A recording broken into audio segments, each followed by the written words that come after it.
Okay, so we're back. We're back with part 2. So what we need to do is add some salting and hashing. Okay, so on Blackboard, a couple other resources for you here. The first thing I want you to do in here, there's a function called CreateSalt. So I want you to grab that function, just this section. We'll use this down at the bottom later for the password. So just grab this, it starts here, private static string, up to and including the set of curly braces. So what it does is creates a cryptographic random number. So this will be unique even if we all add the same password, where everybody's password is going to get a different salt value. So that we can guarantee every password is hashed and going to be unique. Yeah, access token. It's sort of similar, it's somewhat similar to that. Not exactly the same, but it's similar. So copy that. And I'm just going to paste that in. It doesn't really matter where it goes in our register file. I'll put it above my register click. And it's going to complain that it doesn't know what the RNG crypto service provider class is. Okay, this is part of a framework library that we need to reference up top. So just paste in that function. You don't have to change it at all. So we can specify how big of a salt value we want this function to generate. That's what the size parameter indicates. Okay, and it converts a base 64 string of a random number. So up at the top, we're going to add a reference.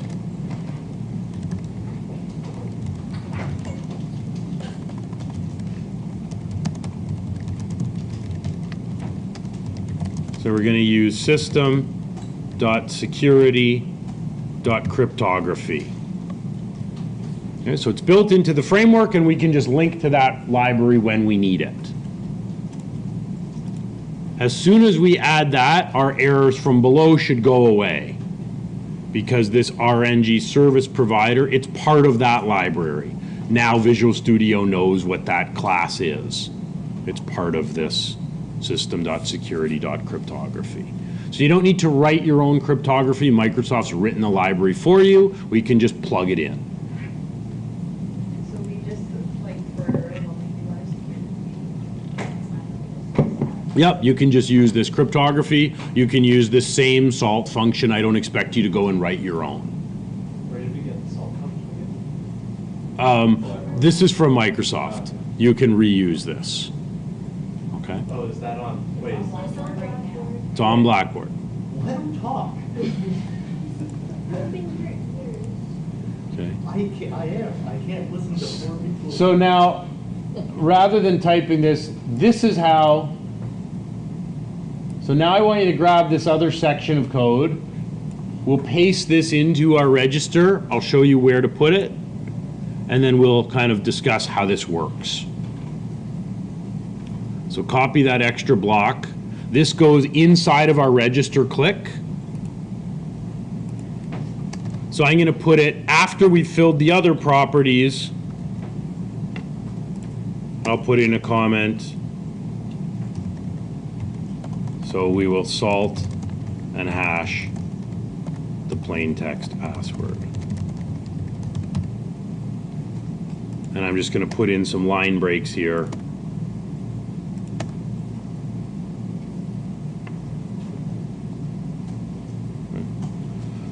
So I'll sort of explain what happens. We're just going to create a variable called password that will store the password. So if Ori types in his password as test, our password variable starts out as test. So this is our plain text version. We then are creating a unique salt value. So we're going to call the CreateSalt function. I've just put in 8. We could make a longer salt if we want to. Does it change how secure it is based on how? Yeah, the longer the salt, so you could make that longer. It will be more secure the longer the salt is. And then what I'm doing is simply concatenating these together as a string. So if my salt value comes back as ABC123 and my password I entered in the password box is test, I then have a string that says test ABC123. Okay. So that's random, and the salt value is random. So if Matt and Kaylee both put in the password test, the first part of that will be the same, but the salt value, you each get your own unique value.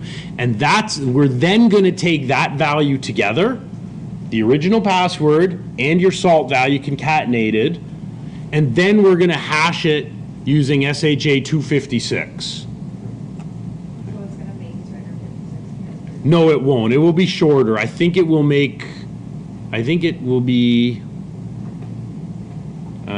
about 40 characters.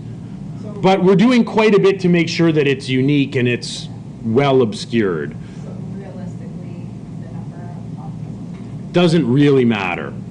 So we convert this to bytes and then we compute a hash and we get a 64 base string. Okay? So we can be sure of getting unique passwords. We're using a much stronger than SHA-1.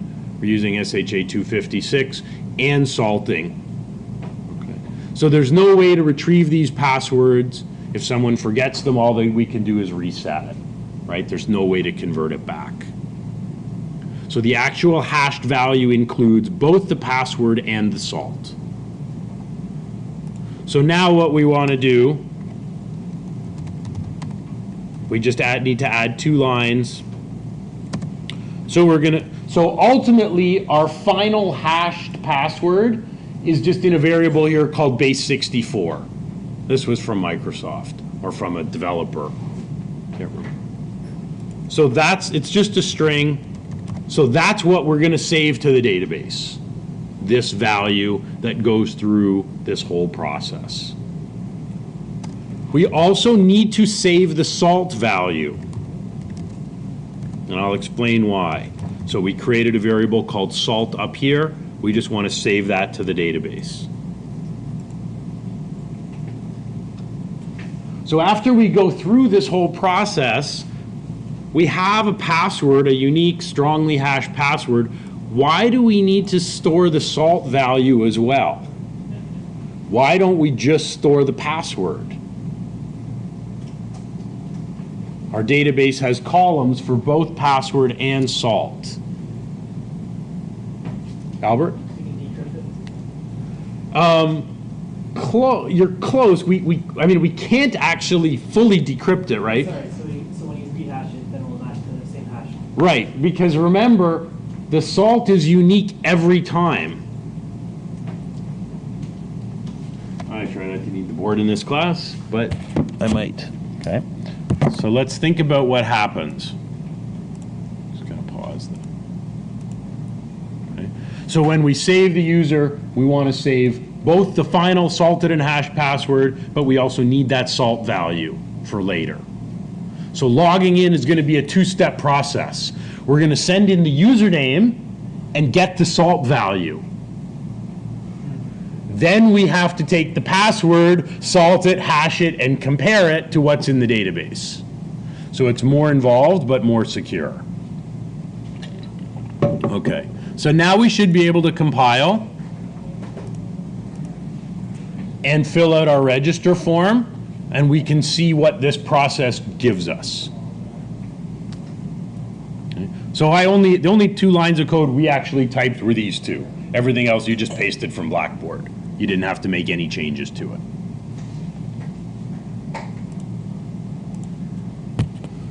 So now I'm going to go to my register form.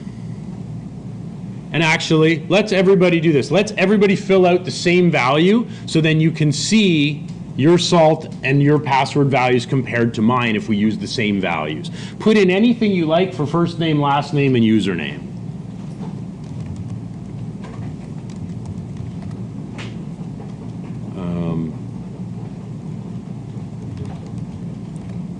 Make your password.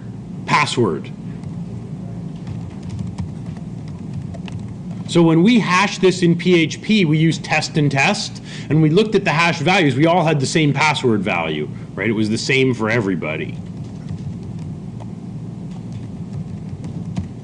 And assign the instructor to any department. Doesn't matter.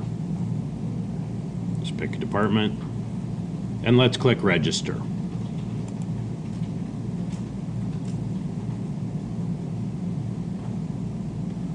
We didn't actually put any kind of confirmation message on here, but we didn't get an error, which is good. So now I want to look in my instructor table. So if I right click and say select top 1,000 rows, it runs a select query. So my password starts with YLO and my salt value starts with XGA. If you check yours, you'll see that your password and salt values are different from mine, even though we entered the same password. When we did this in PHP, we entered the same password and hashed it. Our hashed value in the database was all the same, which is not as secure as this. For the form, it made like the first name, last name, username sticky. Would we want that? Well, you know, it doesn't matter because we're probably going to redirect them to a different page anyway. I'm just going to leave this for now. I just want to move on to doing login. I assume nobody has these values. Everybody's password and salt values are different. Exactly the same. Exactly the same. So logging in, the first thing we need to do is just pass in the username and pull out the salt value. And then we have to salt the password from the login screen and see if once we salt and hash, whether that value is the same as this or not. If it is, it means they gave us the right password. If it's not the same, the passwords, the username and password are not matching. So even if you create another, I'll create one more. I'll fill out my form again, and I'll use password as the password. I'll create 2 instructors, Harry and Ralph, and I'll make the password. So go ahead and fill out another one, but again, make your password, and this time pick a different department. So create 2 instructors, make the password in both cases, one instructor for one department, one instructor for another department. That way we can check when we do the 2 logins that we'll see different data.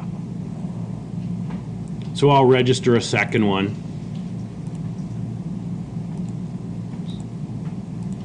And if I execute my query again, so you notice very different values for both salting and password.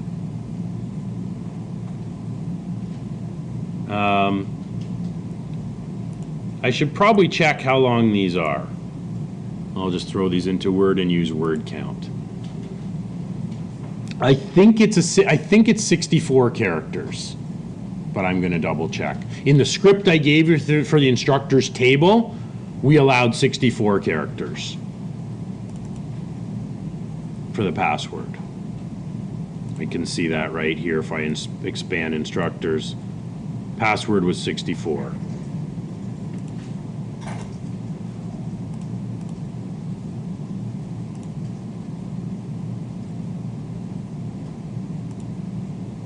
Actually, 44 characters is what it comes to. So it was going to be the same number of characters? Yes. It will always be the same number. So always 44? You know what? I didn't try with a larger salt value. I don't know if I had increased the size of the salt value if we'd get more. I'm not sure. So better to allow more than 44, just to be sure.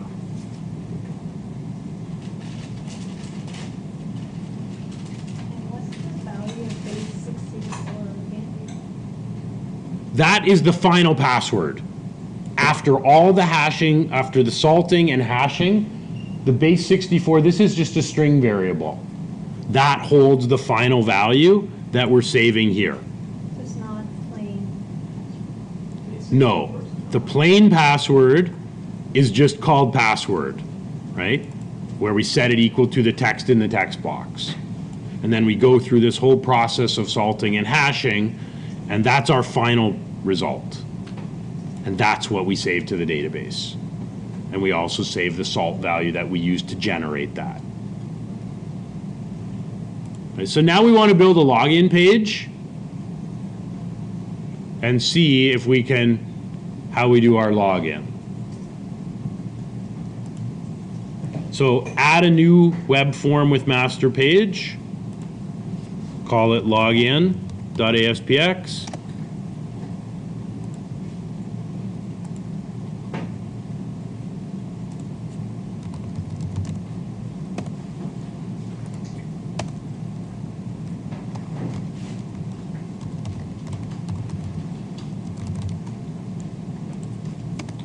Now I'm just going to copy the div, the field sets with the username and password from the register form. They're exactly the same, so I'm not going to waste time retyping those. So we'll just go to our register page. I'm going to select those two field sets. We can just copy and paste those into our login. They're identical. So just copy those. We obviously don't need the rest for someone to log in. All we need is a username and a password. So I'll just paste those, and then I'll add a login button.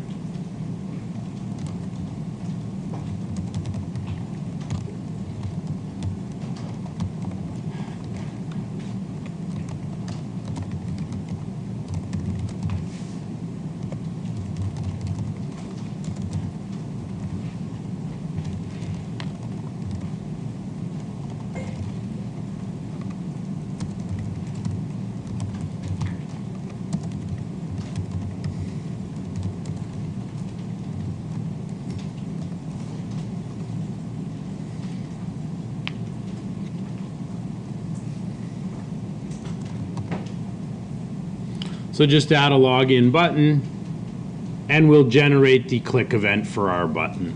So I'll just jump in here for a minute and click, so I get my login click event. That's it, simple login form. There are some built-in login controls in your toolbox, which you can use. I'm just going to use this for today because we have full control over it.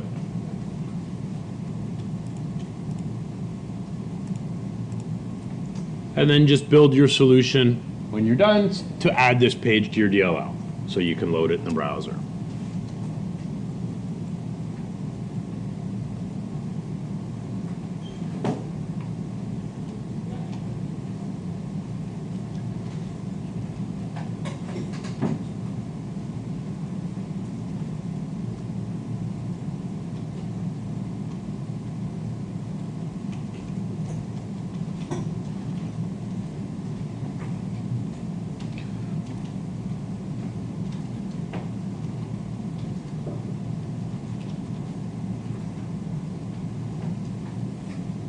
So I should be able to just load this now, my browser.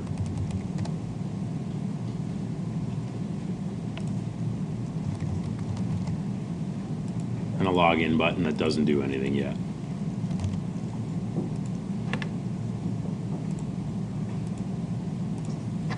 So we need to write some code, excuse me, on our login click event.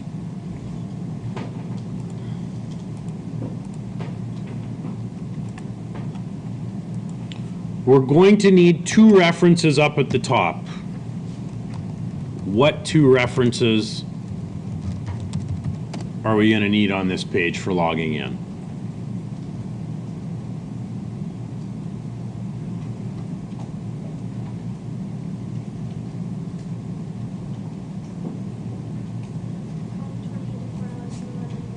We're going to need the models.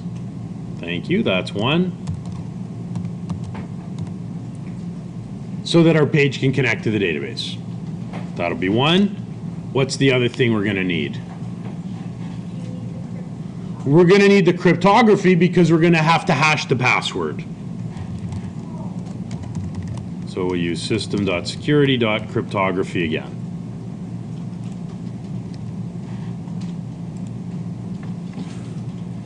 Because we've got this, we need to do the salting.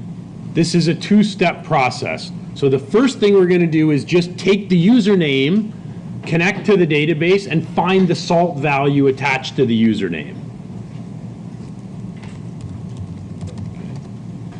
So we'll connect as usual.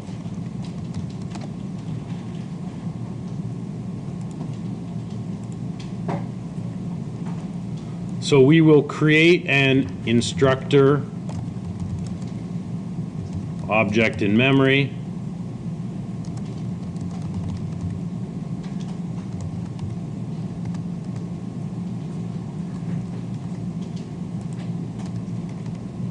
So we'll create instructor object.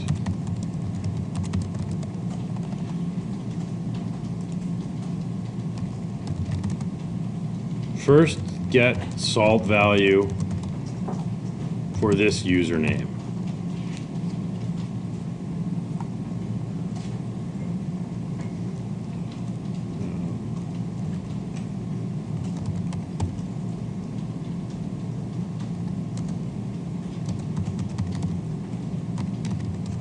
So we'll get the username from the username box. Actually, sorry, I'm going to do it this way. Sorry. Create this as a string. We'll just hold it in a variable.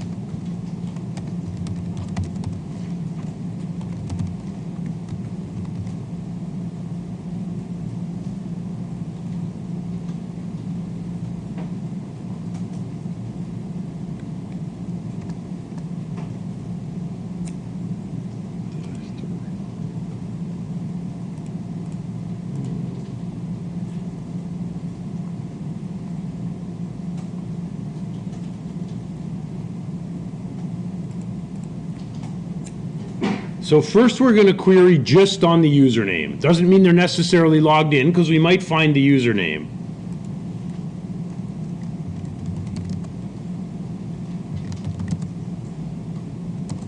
Whoops. So now we'll see, did we find a match for the username?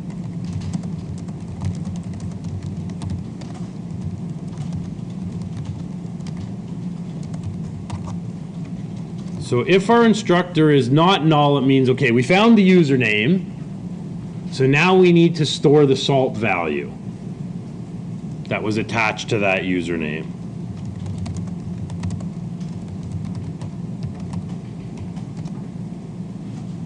So this will give us the salt value that that user has.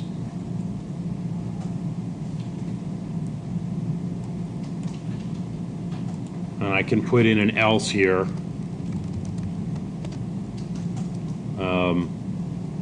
Actually, I guess we should put a label on for displaying error messages. I'll say LBL error.text equals invalid login. Now this will give me an error because we don't have an LBL error. We'll just go back into our form and we'll add a label at the top called LBL error.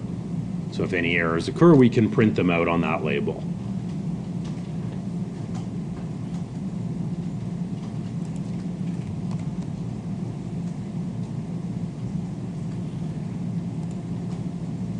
So at the top of your form, if you want to add an ASP label, you can give it an ID of LBL error and run at equals server. We can just put that up at the top of the form.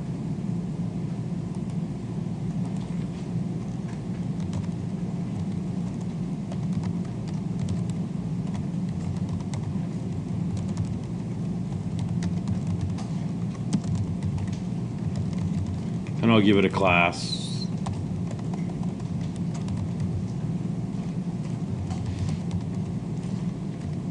So it will appear in red. So if their login is invalid, we'll just print a message into that label.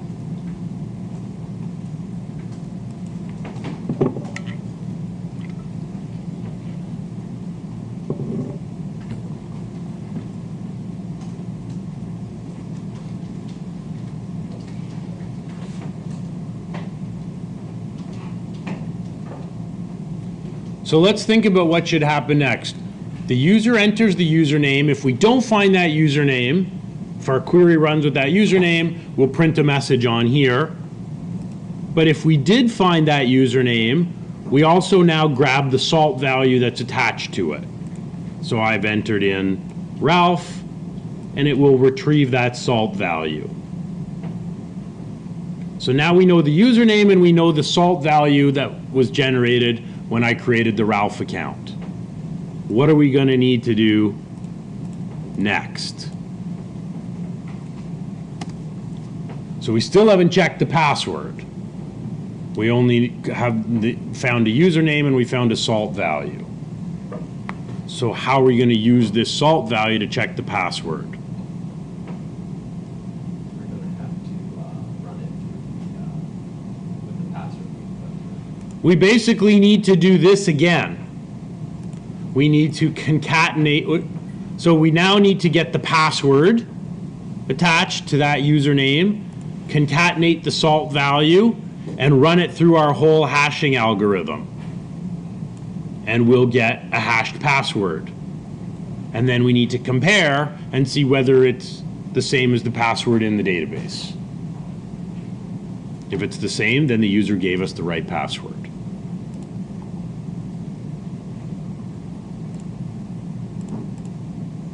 So we're basically going to take all of this from our register page. We're going to copy this, and we just have to make a couple of quick changes to it. So I'm going to copy that section, starting with this comment, salt and hash the password, right down and including to where we finally hash it. So I'm going to copy that.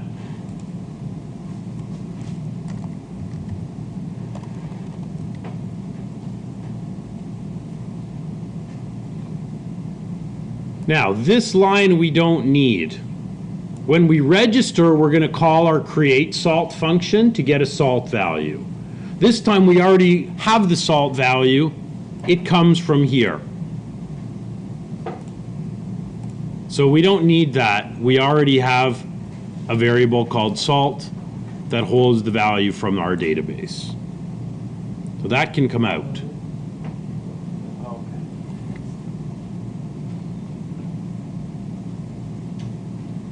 So now we are taking the value they've entered in the password, we're concatenating it with our original salt value, and we're hashing it all over again using that original salt value, and we ultimately wind up with a variable called, again, Rachel, base 64.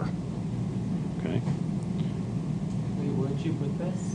What's about this? Oh, okay. If we found the user with that username, Right. we then take the salt value from the database, go through the exact same salting and hashing process with the password. So now how are we going to know ultimately? So this is, we take the value they entered at login, we've salted and hashed it, and we have a variable called base 64 that has a salted hashed password. How do we know if this value is the same as this value?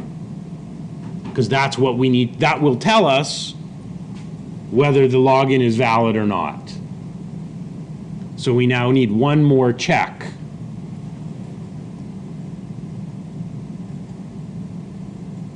So what are we going to do in here?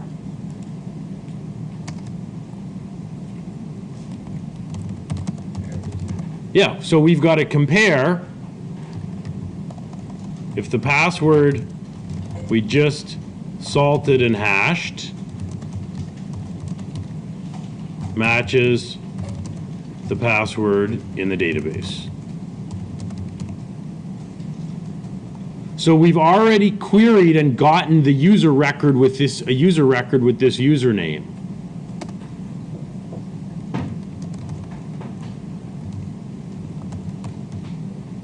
So if our obj I password is equal to base 64,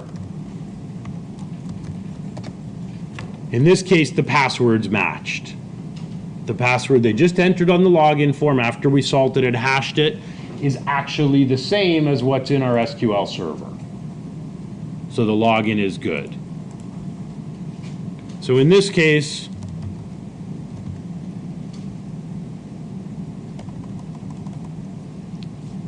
what we'll do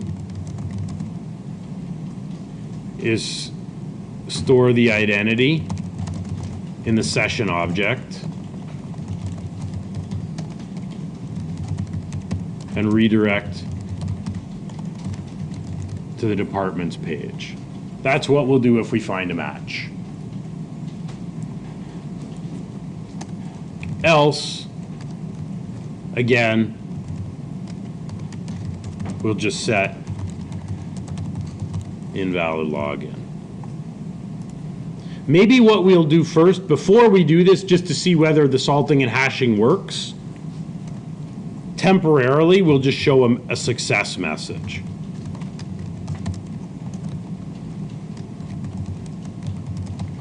We'll just use our label to print a message, so it'll either say valid or invalid.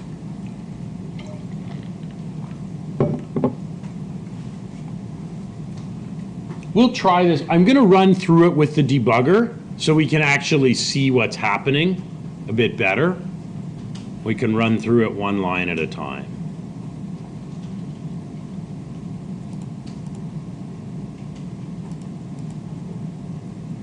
So we'll come back to this once we can get our messages showing properly. So load your login page.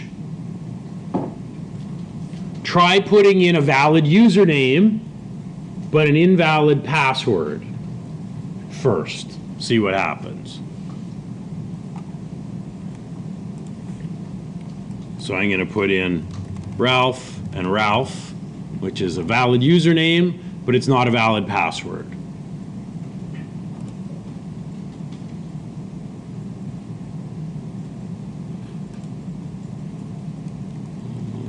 It's interesting.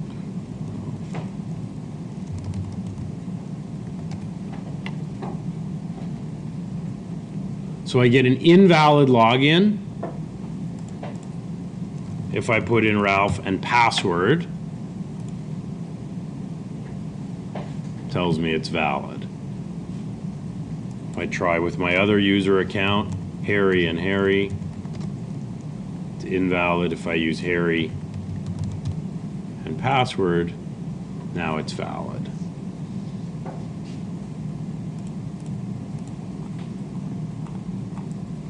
I'm going to run this with a breakpoint so we can actually see what's happening one line at a time here.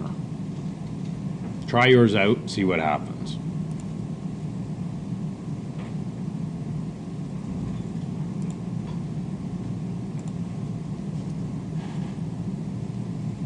So here's how the logic works. We can see it one step at a time.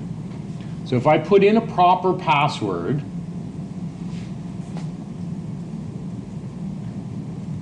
it makes my connection. I have a new instructor. So the first thing we do is just fill our string to Harry. And then we run our query, get instructors, but only where the username is Harry.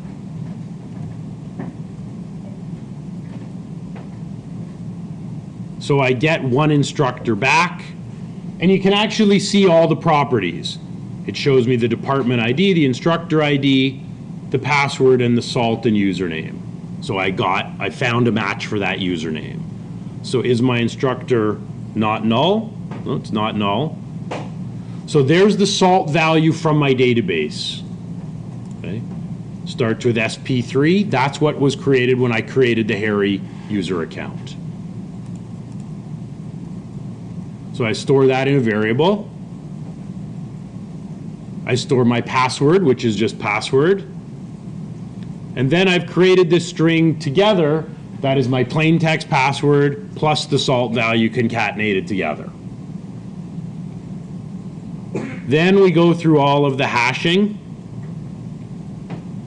And when that's done, I wind up with that value. So now we're comparing the password in the database to the salt and hash value, and they're the same. They both start with ZGD. So the password I entered on login is the same as the password I entered when I signed up. So the login's valid.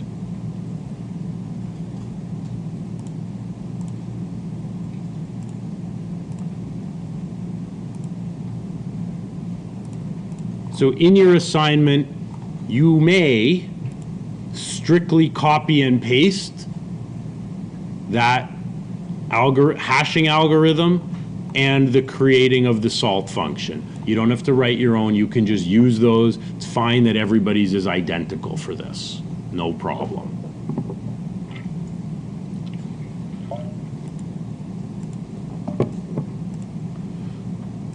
But you can see that the salting adds a good level of additional security that simply hashing doesn't offer. Sorry, where are we here?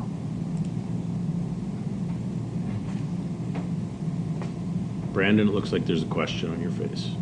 Nope.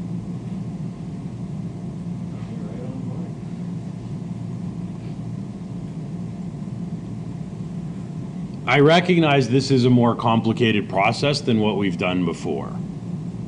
This is probably more typical if we're going to do a good job on security using something like this.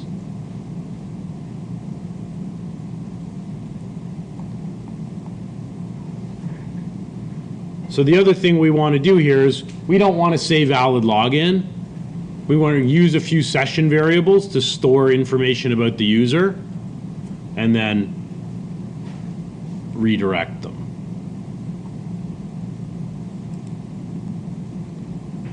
So here are our columns in our database. We're going to use a bunch of these. I want to store 3 session variables. What things do you think it might make sense to store in the user's session so once they leave the login page, we still have access to those values? ID. Well, the instructor ID is going to be the most obvious one, right? We did that in PHP. We used user ID when someone logged in. What other things might make sense to also store in session variables? Yeah, we're going to store what department they're in. So when the user loads this page, rather than seeing all of the departments, they're only going to be able to see their own department. They're not going to be able to see the budget for another department. So that would be good to know, be able to store when they log in. We're also going to store and concatenate. We'll create a session variable where we concatenate the first and last name so we can print their name in the header like Blackboard does. And we can have that display on every page once somebody's logged in.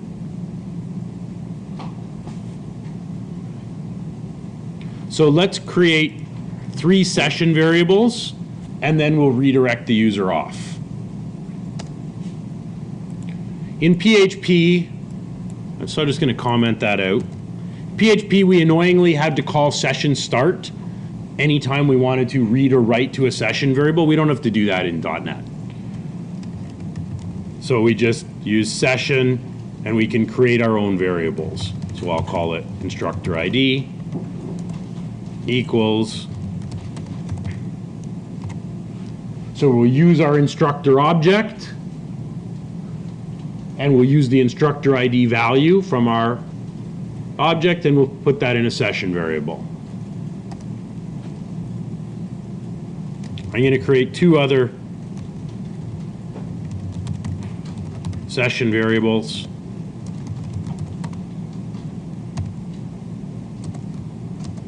Here I'm going to concatenate on the first and last name and store it as a second session variable.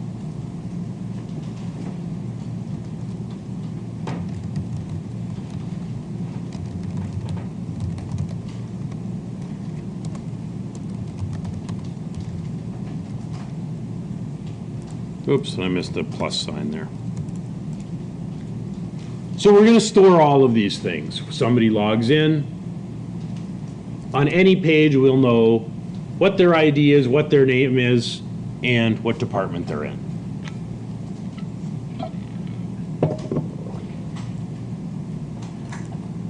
And then we'll use response.redirect to take them off to the departments page.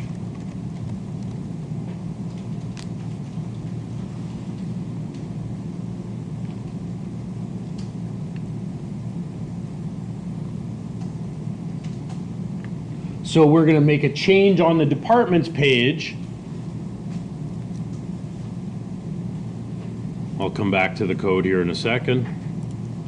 So right now on the departments page, when the page loads, we just call get departments. If it's not posted back, we get all of the departments and show them in the grid. So we're going to modify this query.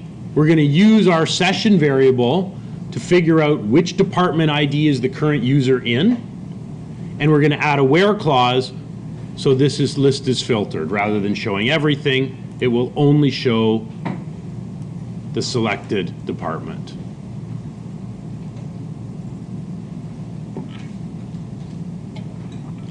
Then we're going to need to, in the last hour, we're going to need to add log out.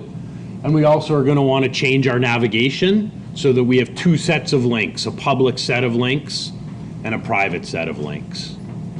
And then we're also going to want to make it so that all the pages we've built so far, departments, courses, and students pages, they're all protected. That if we don't have an identity in the session, the user can't access any of those pages. They get redirected to log in. Okay, so we'll fully secure this application.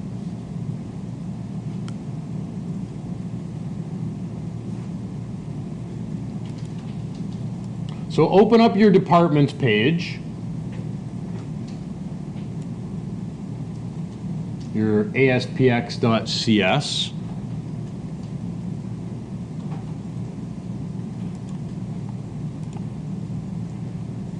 And we've got this query, it says get departments. Here's our link query we write. I'm just going to copy that and paste it. Say old query that shows all departments. And I'm just going to comment that out. New query filtered for logged in user only.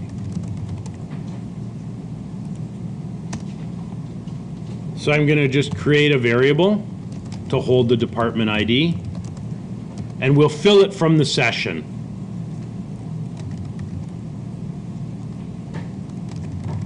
So we created a session variable on login.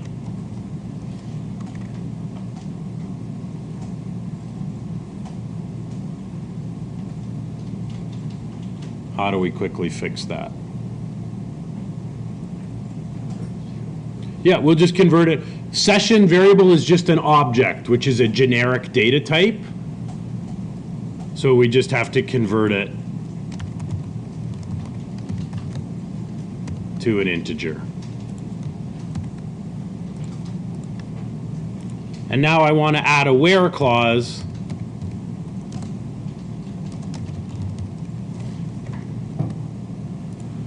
So we're pulling the department ID out of the session, storing it in a local variable, and then using that variable in our where clause.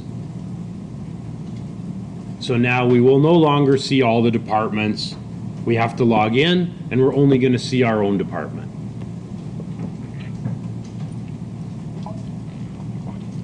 So this is why on your register page, I want to make sure you have at least 2 instructors, and each one is in a different department. So we can try both logins, and we should see a different department on this page, depending on who we've which login we've used.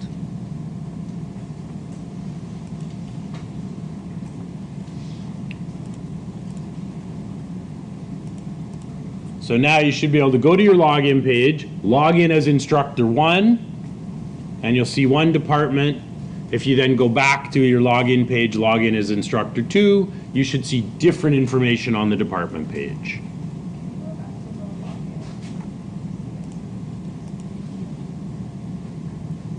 So with the, so So when we're making our query, it's like I tried this earlier where instead of making a variable for our session and then passing that into our database query, I just tried putting the convert to int32. And then You can't. Okay, let me explain why. Yeah.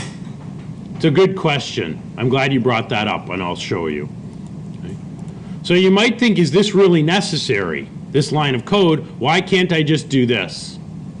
Why can't I just take my session variable and put it right in here? It actually doesn't cause an error in the code when I run it. The reason is my query, this is using LINQ, the LINQ syntax. So LINQ is its own language. Okay, it's like SQL. So this part is LINQ. This query is in LINQ. You can't embed C# code inside of LINQ. So even if without the conversion it won't work, because LINQ doesn't know what session means. Session is a web-specific term. There, if I do it that way, it just thinks, it says that's an object, doesn't know what that means. So it can interpret variables, but it can't interpret C# functions. What's link? That syntax? LINQ is the query, yeah, LINQ is the query syntax we've been using. Oh, it's called link. Okay. LINQ. It stands for Language Independent Network Query. Right. So it's basically a replacement for using SQL to substitute. So we can't inject, we can put variables in, but we can't put in functions or other things belonging to C#. LINQ doesn't know how to make sense of them.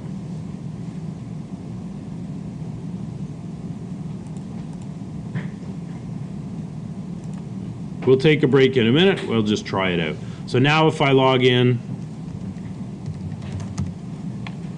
as Harry,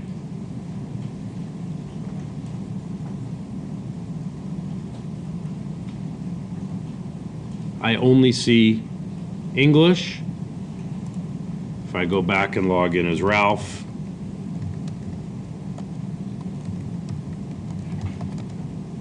I only see engineering. Okay, so once it logs me in, it's also storing my department in the session variable.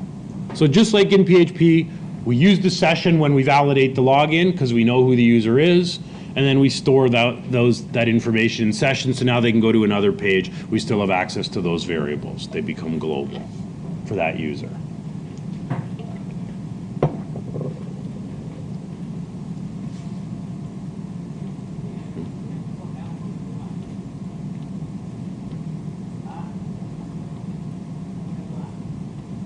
Now, I mean, our application's still public. Users can still go to any page they want to. Our navigation, all the links to courses, departments, and students are still there. So what we'll do, we'll take a break. When we come back at 5 after, we're going to want to modify our navigation and also add an authentication check in. We'll do it similar to the way we did it in PHP. We'll put it in one file, and we can just link that file in to our students' courses and departments pages. So if the user tries to get into any of those pages, all of them are going to check for this value. If we don't have a valid instructor ID in the session, we'll redirect the user back to the login page and force them to log in. Okay, so the complicated part was the salting and hashing. Things will be easier for the last hour. Okay, let's take a break here.